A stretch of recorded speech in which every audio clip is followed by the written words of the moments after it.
রাজধানীর পুরান ঢাকায় প্রকাশ্যে ফিল্মি কায়দায় গুলি করে মামুন নামে একজনকে হত্যা করেছে দুর্বৃত্তরা। নিহত স্বজনরা মামুনকে সাধারণ মানুষ দাবি করলেও পুলিশ বলছে তিনি শীর্ষ সন্ত্রাসী।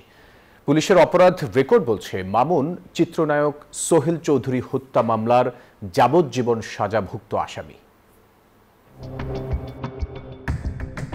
সোমবার সকাল 11:15 সিসিটিভি ফুটেজে দেখা যায় রাজধানীর পুরান ঢাকার ন্যাশনাল হাসপাতালের সামনে দুইজন অস্ত্রধারী পরপর 6টি গুলি করে পালিয়ে যায়। এতে গুলিবিদ্ধ হন তারিক সাইদ মামুন নামে এক ব্যক্তি।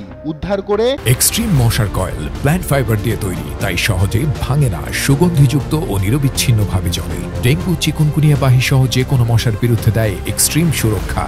ঢাকা মেডিকেল হাসপাতালে নিয়ে গেলে কর্তব্যরত চিকিৎসক তাকে মৃত ঘোষণা করেন। আমার ভাই শেষ, কারা করলো এই কাজ? কে করছে আমার বাইরে ক্ষতি? উনি রাজনীতি করতে না। লালবাগ জোনের উপপুলিশ কমিশনার জানান তারিক সাইদ মামুন শীর্ষ সন্ত্রাসী। চিত্রনায়ক সোহেল চৌধুরী ও সাবেক সেনাপ্রধান আজিজ আহমেদের ভাই টিপু হত্যা মামলার অন্যতম আসামি। এর আগেও 2023 সালে তেজগাঁওয়ে তাকে লক্ষ্য করে গুলি করলে এক পথচারী নিহত হন। সূত্রপুরে যে ব্যক্তি ন্যাশনাল হাসপাতালে যে মারা গেল তার পরিচয়টা কি জানা গেছে? মানে শীর্ষ সন্ত্রাসী মামুন, ইমন মামুন গ্রুপের মামুন। পুলিশের অপরাধ রেকর্ড বলছে শীর্ষ সন্ত্রাসী মামুন চিত্রনায়ক সোহেল চৌধুরী হত্যা মামলার যাবজ্জীবন সাজাভুক্ত আসামি। আব্দুল্লাহ মামুন, নিউজ 24, ঢাকা।